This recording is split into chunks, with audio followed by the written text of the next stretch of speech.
উপন্যাস, এগুলো আমি পড়েছি। কিন্তু যেমন এখানের মধ্যে প্রথম আলো আছে আপনার, ঠিক না? সেই সময় এগুলো কিন্তু বেশ ধৈর্য নিয়ে পড়া লাগে। আমরা যে সময় পড়ছি, আমি তখন মেডিকেলে ছিলাম, মেডিকেল স্টুডেন্ট, ওই সময়ের মধ্যে এই বড় বড় বইগুলো পড়েছি। তো এই সময়ের মধ্যে এই বড় বড় বইগুলো আসলে আদৌ ওরা পড়তে পারবে কিনা আমার একটু সন্দেহ লাগতেছে আর কি। তো যদি এই 100টা বই আমি কালেক্ট করেছি, নেক্সট টাইমে আরও যদি আপনাদের মনে হয় যে না এদের উপযোগী করে আরও বই আপনারা সিলেক্ট করবেন, ওরা যাতে পড়তে পারে। আমার মনে হয় যে একটু ছোটো ছোটো বই হলে ভালো হয়। বিভিন্ন যেগুলো ক্যাটাগরাইজ থাকে, এটা কমিক্স হতে পারে, ভ্রমণ কাহিনী হতে পারে, কারো জীবনে হতে পারে। এগুলো জাতি ধর্ম বর্ণ নির্বিশেষে এখানে হচ্ছে আমার হিন্দু মুসলিম বৌদ্ধ খ্রিস্টান সবাই আছে একটা ক্লাসরুমের মধ্যে। আমার ফুলের বাগানটা যেমন, এই ফুলের বাগানে কিন্তু অনেক অনেক ফুল থাকে, আমার ক্লাসরুমটাও তাই। এই কারণে আমার এই ক্লাসরুমের মধ্যে হচ্ছে সকল ধর্মের পবিত্রতাটুকু আছে। আমরা তাদেরকে যদি সেবা করি, আমরা প্রত্যেক ধর্মকে আমি শ্রদ্ধা করি। এই প্রত্যেক ধর্মই হচ্ছে আমাকে মানবিকতা শেখায়।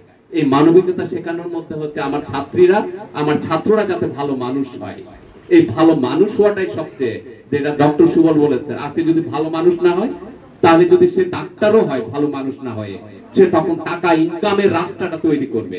সে জ্যানতেন ভাবে হচ্ছে সে অপারেশন করে টাকাটা নিয়ে নিবে। প্রকৃত মানুষের যে মানবিক মূল্যবোধ সেটা হয় না। আমি যদি আমার মতো শিক্ষকই হয়, সে শুধু প্রাইভেট পড়াবে, প্রাইভেট পড়ানোর পরে সে মনে করবে যে তার দায়বদ্ধতাটুকু সে ভুলে যাবে। এবং হচ্ছে যদি প্রাইমারি স্কুলের শিক্ষক হয়, তখন সে হচ্ছে বর্গা শিক্ষক হবে। কারণটা হচ্ছে সে বর্গা শিক্ষক দিয়ে সে 5,000 টাকা দিয়ে সে 10,000 টাকা বেতন পায়, 5,000 টাকা দিয়ে সে কোন রকমের জ্ঞানতেন পাবে, সংসার চালাবে।